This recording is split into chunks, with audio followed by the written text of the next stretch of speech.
from St. Louis Public Radio. This is the Politically Speaking Hour on St. Louis on the Air. I'm Jason Rosenbaum. Members of the St. Louis Board of Aldermen have been at loggerheads over how to divide a roughly $294 million settlement emanating from the departure of the St. Louis Rams. Aldermen have disagreed over what to prioritize, culminating in a Tuesday meeting where members decided to table the matter until after the April general election. To outside observers, shelving this weighty decision could showcase aldermanic dysfunction. Last Friday's meeting featured Board President Megan Green abruptly recessing, and Green faced some heat over since-retracted allegations that aldermen were drinking on the job. But others like Alderwoman Alicia Saunier believe that pressing pause was the right call to get a better outcome for the city. Clearly we needed more conversation around this. And I think when you're talking about almost $300 million, it makes sense that this is something that may take a little bit more time than usual, that you might think that you're ready to move forward and instead need to pause and regroup and recalibrate. So what happened and where do aldermen go from here? Joining us to talk about the St. Louis Rams settlement saga is Eric Schmid, who covers economic development policy for St. Louis Public Radio. Eric, welcome to the Politically Speaking Hour on St. Louis on the Air. Thanks for having me. What a journey it's been. And what a journey it will be through this segment. And I'd like to invite our listeners into this conversation. If you have a question or comment about the St. Louis Rams settlement saga, give us a call at 314-382-8255. Eric, I know there have been more twists, turns, ups, downs to the situation than we probably have time for, but can you summarize why the board decided against passing any bills this week, divvying up the Rams settlement? I mean, the short answer is they didn't have the votes. Okay, why didn't they have the votes, Eric? They didn't have the votes on a full measure, I think for a variety of reasons. One of them being the Trump administration's decision to say it was going to cut federal funding. That really spooked a lot of aldermen, saying, whoa, we need to pause, we need to slow down. This is a one-time pot of money that is unrestricted. The city can do anything with it. And if the federal government is making these accusations, or not accusations, but is posturing that they might not give city governments like St. Louis money in the future, then maybe we need to rethink how this is going to be spent and not fully allocate it to, maybe the ways that we've fully allocated it in these bills are not the best ways in the future given the current climate. And I think also there weren't the votes because there were, certain provisions that, aldermen just didn't agree on or didn't want to support, or, some people wanted something and wanted it in return. It just kind of fell apart. Now, one big subplot on Tuesday was that some members of the board wanted to pass a bill allocating some of the Rams' money for water infrastructure.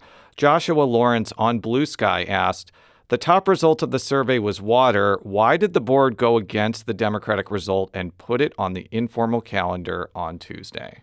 Yeah, so that was a measure that was being pushed by Ward 1 Alderwoman Ann Schweitzer. Also, Ward 9 Alderman Michael Browning were both involved in wanting to see at least some money go to the water department for water infrastructure.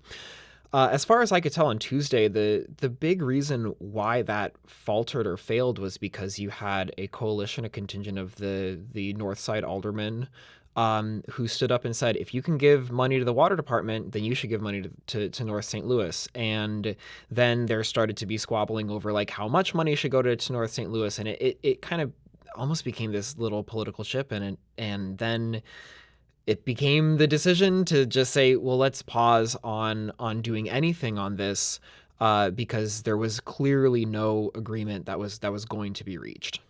You mentioned Alderwoman Ann Schweitzer, who represents St. Louis's 1st Ward. Here's what she had to say after Tuesday's meeting. I think that water is still something people care about. I heard it called a bargaining chip a few times, and I don't think of it like that. I think of it as a basic, crucial city service that we have to provide. I hope that when we come back next session, it'll still be a priority of people on the boards. If I'm able to come back next session, it'll certainly be one of my priorities. That was 1st Ward Alderwoman Ann Schweitzer talking to Eric Schmid, right after the Tuesday meeting. Eric, do you see water infrastructure being a key part of any RAM settlement deal if it emerges? I mean, I think it would be. For example, I was driving home yesterday and there was a water main break on Grand where, like, right by that new Target, there's a water main break on my street, after the winter storm. I think a lot of people are experiencing the ways that the city's water infrastructure is depleted or needs a lot of work, and during the whole committee process, the director of the city's water division, Patel is his last name, had said there's something like $400 million of money that $400 million of improvements that the water division needs to make. And so, yes, $40 million to them would not be a lot to cover all of that, but it's like something to get started with. Having that allocation in place, then they could start, working on it going forward. To circle back to your question, yeah, I think it will be a priority, especially because both bills that Alderman had been considering had pretty much identical language on money that would go to the water division, or the for those improvements. It wasn't something that was contentious between the two pieces of legislation that were in front of Alderman. And by the way, the director of the utilities and public utilities and water commissioner is Niraj Patel. Yes. One of the things I noticed is that Board of Aldermen President Green really wanted to create an endowment to help defray the cost of daycare, particularly for city employees. Can you explain what that plan was? Yeah, so included in the legislation that Alicia Saunier had put forward, which was backed by Green and Mayor Jones, there is a provision to create an endowment fund for childcare and also some youth post-secondary opportunities. And essentially what that would do is take a portion of that RAMS money and place it in a fund that would kick off money every year. It'd be the interest that would pay for these, pay to defray the cost of childcare. And that the way that would work is it would only be hundreds of thousands or a few $1,000,000 a year that would actually go toward this program, and it would be something that the city would pilot. So they would start off and start small and see if it worked and see if people liked it, and then maybe try and expand it based off of the principle of the endowment, growing. They could solicit outside investments or donations from the business community or philanthropy or places to try and grow that and say, okay, here we have this pot of money that is, kicking off a little bit every single year that goes to this program, with the idea that it would be a long-term thing. You wouldn't spend down that principle. Instead, presumably you could allocate more money to it and grow that so that the program could grow beyond just city workers, to include potentially everybody in the city. That was a big priority, but it came up a lot in discussion, and the question that Alderman had was like, how can we even support and sustain this? And I think, where the communication was, challenging on that was to, really be clear about, it's not like we're giving $30 million to just stand up a new program. It would be we're setting aside $30 million so that the money it throws off every single year can start a new program that we could potentially grow in the future. Let's go to Scott from St. Louis. Scott, welcome to the Politically Speaking Hour on St. Louis on the Air. Oh, hi. Hey, how are you doing? I think that money should be used equally for all citizens of St. Louis. I don't think any one subset of group people should get more benefit out of that money than another group. We have terrible roads. We've got thousands of water lines that need to be replaced, plus other major infrastructure. There's terrible roads in North St. Louis. There's terrible roads in Central St. Louis. There's terrible roads in South St. Louis. I think that money should be 100% used to benefit all people equally. And I'm completely against any of that money being used for child care for city workers. That's completely unfair. So anyway, that's basically what I got to say about it. Scott, thank you so much for your comment. Eric, what do you make of Scott's discussion right there? Yeah, I mean, that's how, what Scott says is how I'm sure a lot of people in the city feel, that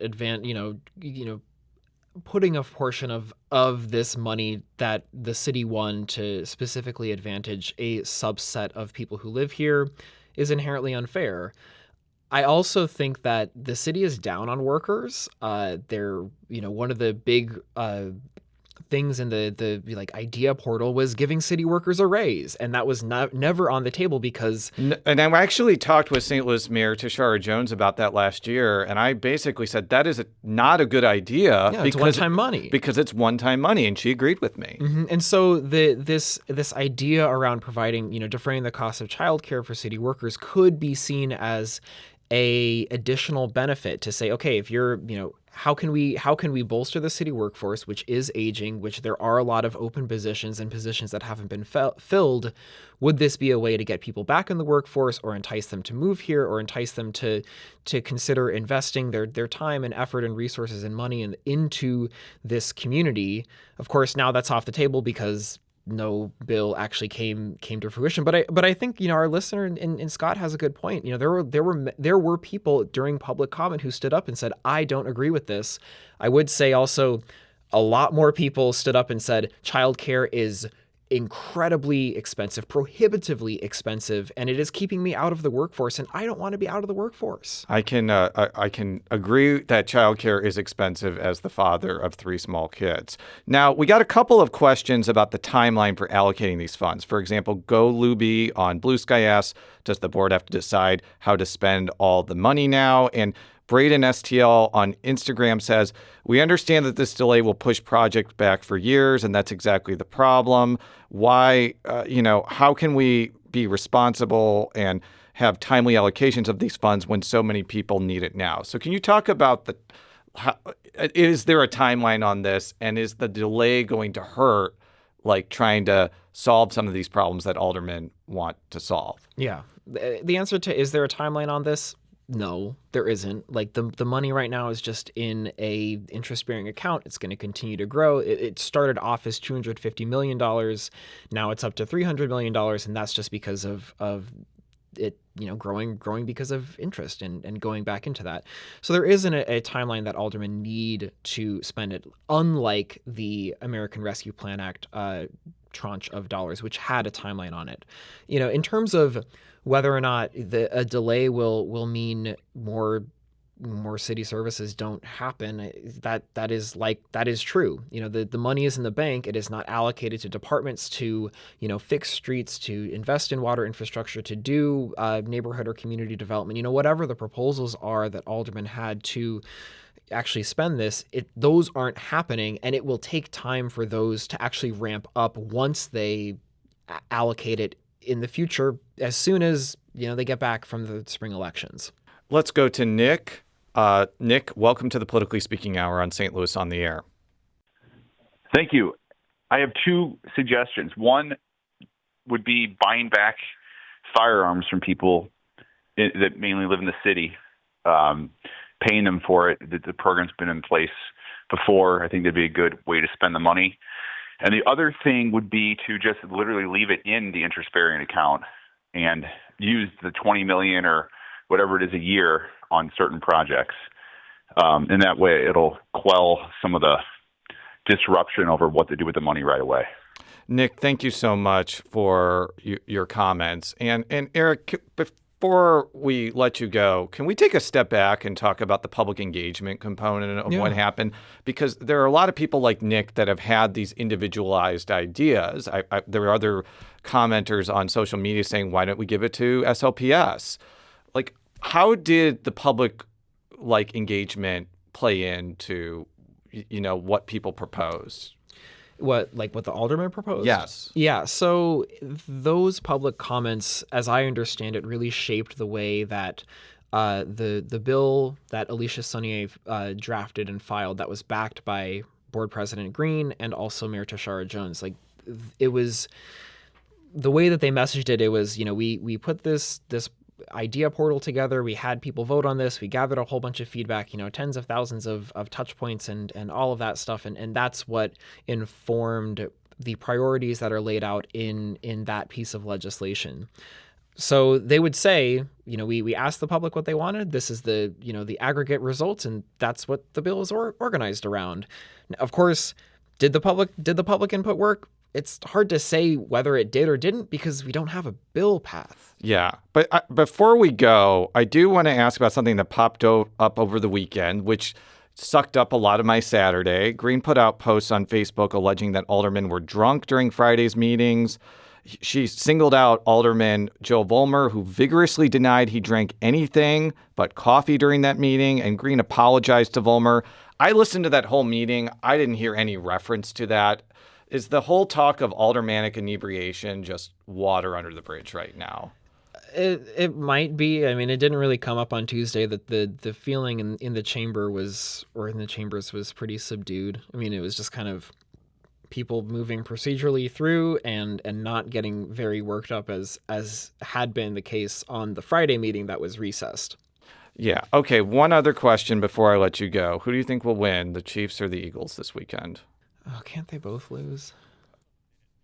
Well, I hope they both have fun. Yes. Neither of us are actually fans of either the Chiefs or the Eagles. I'm a Bears fan. You're a Denver Broncos fan, correct? I don't even know who I root for anymore. But are you going to root for, them to just have a great time? I hope they have a great time. I won't be watching. That's how I'm voting. Okay, but back to city politics. What will you be watching in the coming weeks? I will be watching to see. Well, Board President Green has suggested that she could call a special session during the election break. So maybe that happens. Who knows? I will be watching to see who wins the race for mayor, particularly because that's a big elephant in the room, and comptroller too, because they have say over the Board of Estimate and Apportionment. Yeah. So it may change the dynamics of what an eventual bill or what an eventual spending package actually looks like, because if we have a different mayor or a different comptroller with different priorities or different opinions on what things should look like, then it influences, presumably what legislation would make it to the desk. Because even if a bill makes it through the Board of Aldermen to the mayor still has to sign it into law. And if there is a different mayor, there will be different priorities, and that will filter in. Eric Schmid covers economic development for St. Louis Public Radio. Eric, thank you so much. You're welcome. Thanks for having me. Today's episode was produced by Jason Rosenbaum. Our audio engineer is Aaron Dorr. This podcast was mixed and edited by Aaron. Our executive producer is Alex Hoyer. St. Louis on the Air is a production of St. Louis Public Radio. Understanding starts here. Do you find yourself regularly listening to episodes of St. Louis on the Air? Suggest us to a friend you think might enjoy our conversations. And leave us a review and rating on Apple Podcasts on the App Store. It's the simplest way to help people discover our show. Thanks. St. Louis Public Radio is a member-supported service of the University of Missouri St. Louis.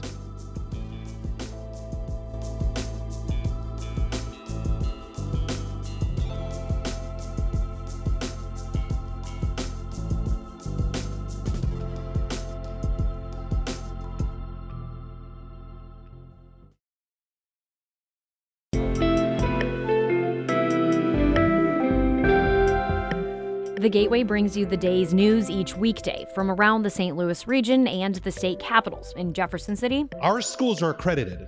We don't need this bill. And Springfield. How many more years must pass before lawmakers see time is of the essence? I'm Abby Larico. Join me each weekday for The Gateway on the STLPR app or wherever you get podcasts.